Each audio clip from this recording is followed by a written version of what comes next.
Okay, so welcome to another deep dive.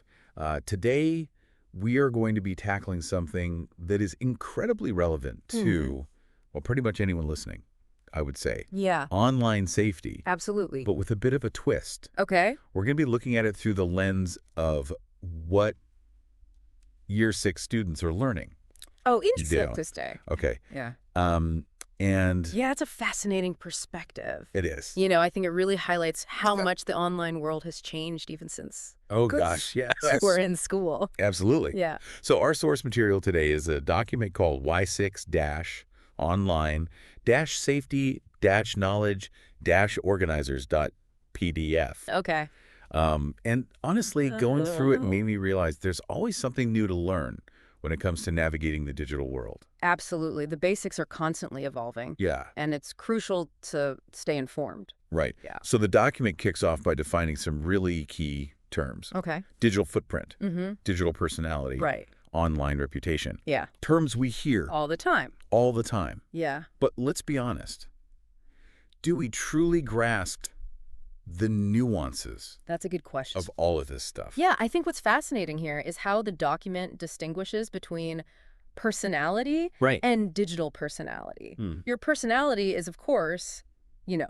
the unique blend of qualities Yeah. that makes you you. Yeah. But your digital personality is the persona you project online. Oh. It's crafted through your posts, your comments, your Right. interactions. Mhm. And those two things, Yeah. they can be surprisingly different. Right. So I think for the listener, it would be great to think about, your own online presence. Okay. What aspects of your personality do you intentionally project online? And Ah. how might that differ from how you are in person? That's such a good point. Yeah. Um, the document also emphasizes something that, frankly, Yeah. we could all use a reminder of, I think, before you share anything online. Mm-hmm. And actually, the Year 6 students are taught to ask themselves some pretty insightful questions Oh, wow. before hitting that post button. Okay. Who do I want to see this? Mm-hmm. Do I need to ask someone permission? Yeah. Could this hurt someone's feelings? That's great. Honestly, it's like a mini checklist for responsible sharing that we could all benefit from. Totally. Do you find yourself pausing Yeah. to consider those questions before you post something online? I think it's a powerful habit to cultivate. Yeah. And this early education is laying the groundwork Yes. for understanding online reputation. Exactly. That digital footprint we are talking about, Uh-huh. it can have both positive Yeah. and negative consequences Yeah. for your reputation. It's a bit like building your credit score Right? for your online life.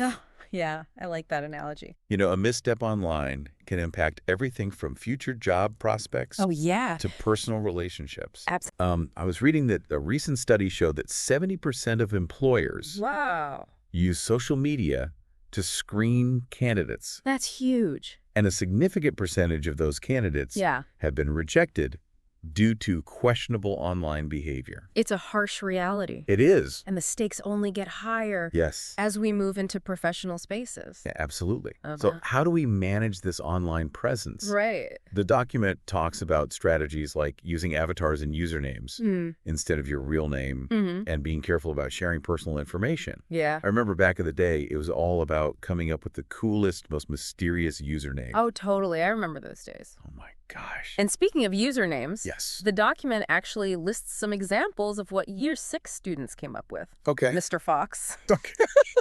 Alien Man, Cute. Scrappy, Horrible. Lollipop. It's adorable. Yeah. But, these examples highlight a shift in online safety. Okay. While these strategies might have worked in the past. With social media platforms demanding more and more personal information, Right. maintaining anonymity online is becoming a serious challenge. It's a constant trade-off It is. between privacy and access. Yeah. We want to connect and share, Yeah. but we also need to protect ourselves. Absolutely. And that leads us to the inevitable question, what happens when things go wrong online? Right. The document doesn't shy away from the negative side of things. Good. It acknowledges that sometimes experiences online can make us feel sad, worried, uncomfortable, Yeah. or even frightened. Of course. And it emphasizes the importance of telling a trusted adult if something goes wrong. Yes. And utilizing tools like privacy settings, Mm. locking reporting, and taking screenshots as evidence. That's such solid advice. Hmm. But I wonder, are those still the go-to strategies Yeah. for adults?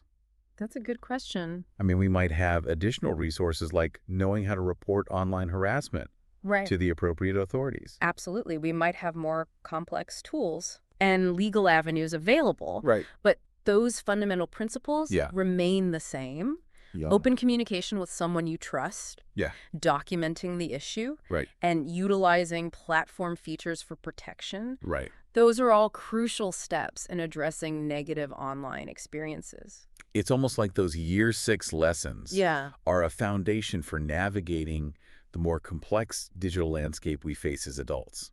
Precisely. And it raises an interesting point. Okay. While this information is specifically for Year 6 students, Mm-hmm. it serves as a valuable reminder for all of us. Yeah, Online safety is a lifelong learning curve. absolutely. We all need to stay informed, Yes. adapt to the ever-changing digital world, Yeah. and perhaps most importantly, model good digital citizenship for Mm. younger generations. That's so important. What responsibility do we have not only to protect ourselves, Yeah. but to guide those coming after us Yeah. in navigating this complex world Yeah. safely and responsibly? That's a great question for everyone to think about. Yeah, I think so. So, thank you for listening to another deep dive, Thanks for having me. and we will see you next time. Bye.